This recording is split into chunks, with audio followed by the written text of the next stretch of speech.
says don't, everybody says don't, everybody says don't, it isn't right. Don't, it isn't now. Let's do a quick rundown of the nominations Ladybird got. Best Actress. Saoirse Ronan.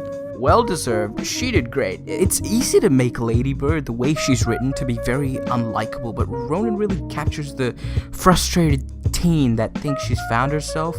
We've all been through that phase where we thought we were something we weren't. Just go to city college and then to jail, and then back to city college, and then maybe you'd learn to pull yourself up and not expect everybody to do everything. Supporting actress nomination goes to Laurie Metcalf, who plays the mother. Again, she did a terrific job in portraying a mother who's struggling to connect with her daughter and make her understand the reality of their situation, as well as protect her from it. She made the character feel real, and whenever she was on screen, you're paying attention.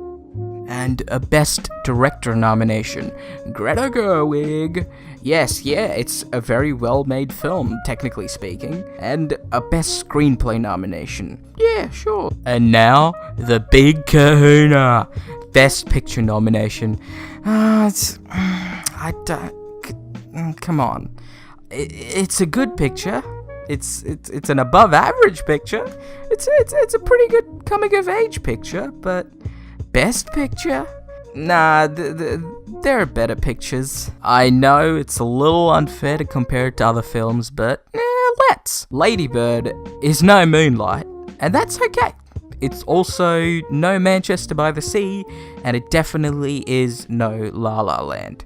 I'm not saying Ladybird has to be as good as the films of the previous year, but every other 2018 Best Picture nomination is as good or better than the films of the previous year. Alright, comparing it to Moonlight and Manchester by the Sea isn't all that fair, but I just think there are other films that would be better suited to be in the Best Picture nomination, like The Florida Project. How did that not get nominated? What the fuck? Academy. Okay, enough negativity about Ladybird, because that's not what this channel is about. So let's talk about some of Ladybird's strengths. Number 1. No, we're not doing a countdown thing. Why did I say that? The length. It ends quick, so I have to put up with this fucking movie. I know I said no more negativity, but I swear, this is a strength. The movie goes for 1 hour and 33 minutes. It's tight, gets a lot of done in that runtime, and one very good thing that can be said, it does not drag on whatsoever. There's a clear beginning, middle, and an end. Talk about an aspect of the film that everybody's been raving about, calling this movie perfect. It's perfection. It's gonna bring out world peace and elect Oprah as president and all that good stuff. The mother-daughter relationship, probably the most fascinating, unique aspect to this film. Obviously, other movies have tackled this matter before, but none quite really in the grounded, I want to say cynical, but imperfect is the right word. And ironically, imperfect is perfect, because that is what some relationships are really like. Everyone keeps praising it for the mother-daughter relationship, and it's well deserved. Yeah, I agree. But I wanted to see more of that, and less of the cliched teen angst fitting in, losing your virginity thing that goes on for a while. That is done well, but I wanted to see something new. Sue me. Man, this movie, I really wanted to love it. I guess it just wasn't meant to be. Unlike me and Timothy Chalamet. Please call me. I kept thinking, why this movie? Why this movie? And then it hit me. This movie is important. It's important because of Greta Gerwig. And no, it's not just because she's a woman. It's because she made a movie. Greta Gerwig, back when she was regular old Greta, not the Academy Award nominated Greta Gerwig. She wanted to be a writer, but didn't get into the right school, the right courses, and decided to become an actress, which led to a few roles and collaborations that would get her started. She didn't go to film school, she just did what she loved and believed in herself and her projects. I know this might seem a little off topic, but it's really not. Just imagine a young girl watching Ladybird and Googling Greta Gerwig because the movie connected with her in some level, and finding out that, wow, Greta Gerwig didn't go to film school. She was rejected multiple times, and yet she made it.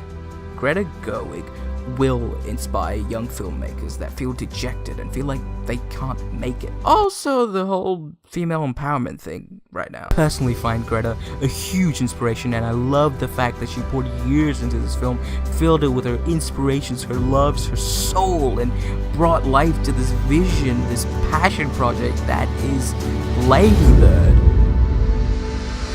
And after all that, if you asked me if Ladybird deserves to be nominated for Best Picture, I'd still say no.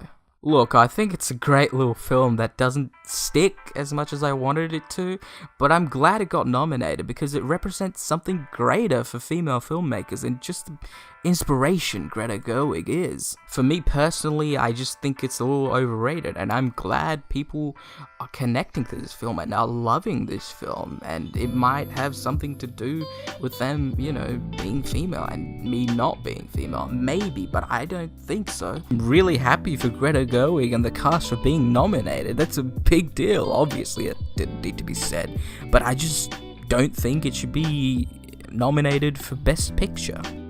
Thank you for watching. That's it for me. Ladybird, what did you think of it? And also, Timothy, if you're watching, please call me. I go out walking after midnight, out in the moon. Right there, next to the bright one and then the dim one. You see it? Yeah. That's our star. You know, you can touch my boobs, right? I know. It's just that I respect you too much for that. I respect you so much. Because I love you. I love you too. You're gay.